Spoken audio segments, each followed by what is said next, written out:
It is one of America's oldest unsolved mysteries, and it happened in our own backyard. What happened to the lost colony of Roanoke? The Roanoke colony didn't vanish into thin air. It moved, survived, and blended into history. And after 400 years of dead ends and wild theories, archaeologists might have finally solved the mystery. For centuries, the disappearance of the 115 English settlers who landed on Roanoke Island in 1587 has haunted historians. It's been called America's oldest unsolved mystery, a tale of ambition, tragedy, and a single cryptic word carved into a post: Croatoan. But thanks to a 16th century map, some invisible ink, and a relentless team of archaeologists, we're closer than ever to knowing what really happened to America's first lost colony. Let's rewind. It all began with a dream, establishing England's first permanent settlement in the New World. Backed by Sir Walter Raleigh, a group of colonists set sail across the Atlantic, landing on what's now known as Roanoke Island off the coast of North Carolina. They built homes, raised families, tried to carve out a future, but supplies ran thin.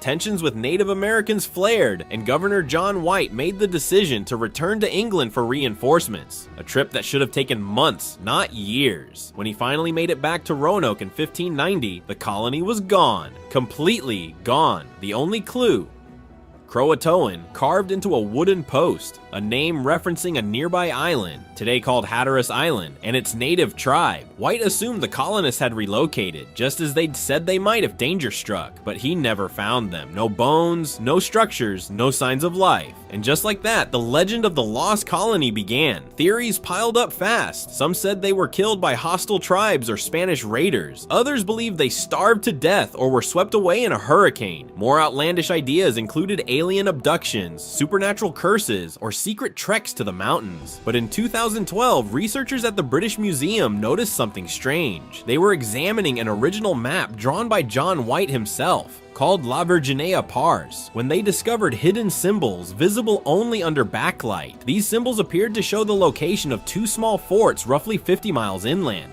exactly where White had once written the colonists might go. Suddenly, the Roanoke mystery had a direction, a literal X on the map. Archaeologist Nick Lachetti and his team at the First Colony Foundation began excavating the area near Bertie County, North Carolina. They dubbed the site Site X, and it didn't take long before things got interesting. Just outside the boundary of an old Native American village, they uncovered shards of English pottery, dishes, jars, and food containers dating back to the late 1500s. Not Jamestown, not later settlers. These were older, rarer, Roanoke era. Excavations expanded. In 2019, they began digging Site Y, just a couple miles from Site X. There, even more fragments emerged, including ceramic pieces from Spain, the Netherlands, and England. Items that didn't just suggest trade, they screamed long-term residence. And the kicker: no English pipes, none. That's huge, because early 1600s Jamestown settlers were notorious pipe smokers. The absence of these pipes hints that Site Y predates Jamestown, a sign that the artifacts may indeed belong to Roanoke survivors. William Kelso, the man who famously uncovered the site of Jamestown itself, called the findings one of the greatest discoveries in early American history.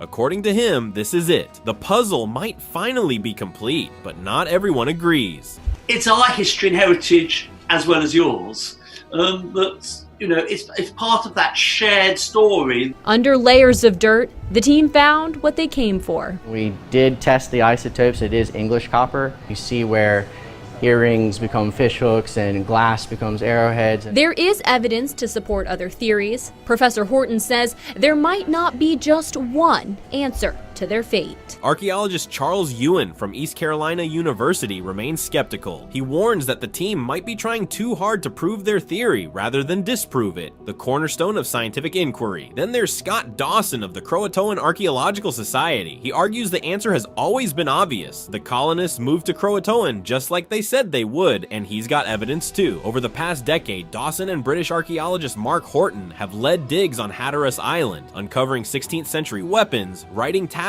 and even part of an Elizabethan sword. These weren't dropped by accident. According to Dawson, they belonged to the colonists who made Croatoan their new home. So who's right? The inland theory with its pottery shards and buried map secrets? Or the Croatoan hypothesis with its island artifacts and direct historical references? Maybe both. I'm pretty confident that one group at least, and probably the substantial part, come out to Hatteras Island. I think that it's almost a duty to learn about it. This is the birth of America, and this is the real story. It's a story of failure, but these failures are what the success of our nation is founded on. James Horn, a respected historian and board member of the First Colony Foundation, offers what might be the most reasonable and most human explanation yet. According to him, the fate of Roanoke's lost colonists might not be a single story, but many, a tapestry of choices, split paths, and scattered survival. He proposes that the 115 settlers didn't vanish in one cataclysmic event. They adapted. Some of them, Horn believes, likely heeded their plan to relocate 50 miles inland and made their way toward Bertie County, perhaps hoping for more favorable conditions. Others may have moved toward Croatoan Island, now Hatteras, where they might have found refuge and support among friendly native communities. And when you pause to think about it, that scenario makes a whole lot of sense. This wasn't a professional army or a single-minded expedition. This was a group of everyday people.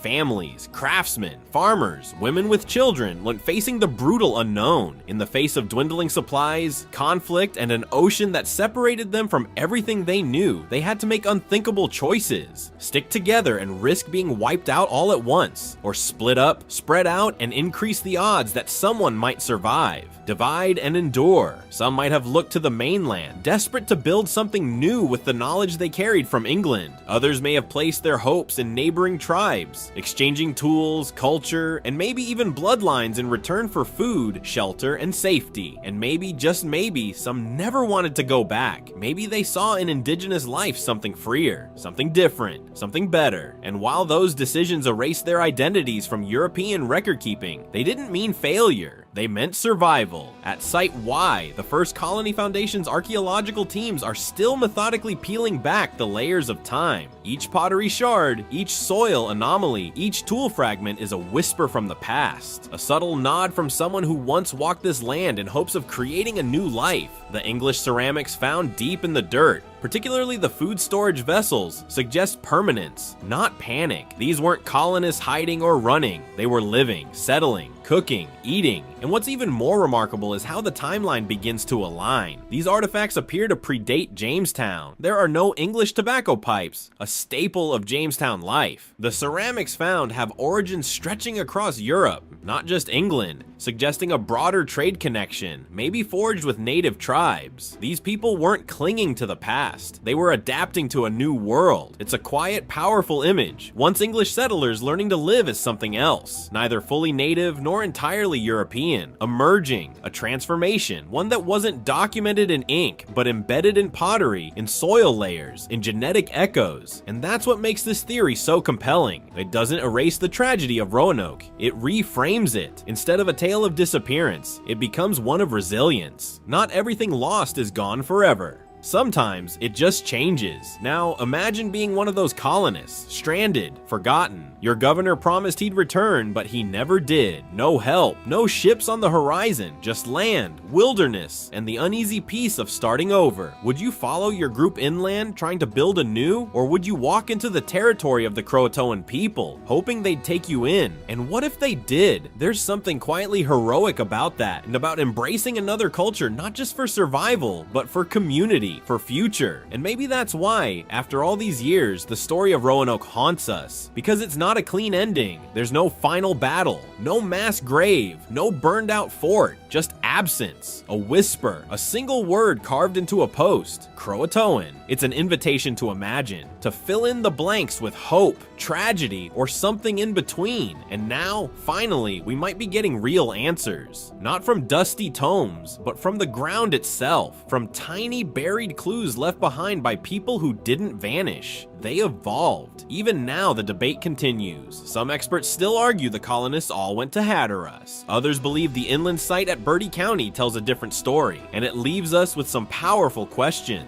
Let us know what you think. Were the colonists divided? Did some go to Croatoan while others slipped inland into the unknown? Were they wiped out or woven in? Drop your theories, your questions, and your mind-blown reactions down in the comments. We seriously want to hear them. And hey, if your curiosity just went into overdrive, or if you want to follow along as we explore more history's coldest cases and craziest discoveries, go ahead and subscribe to our channel.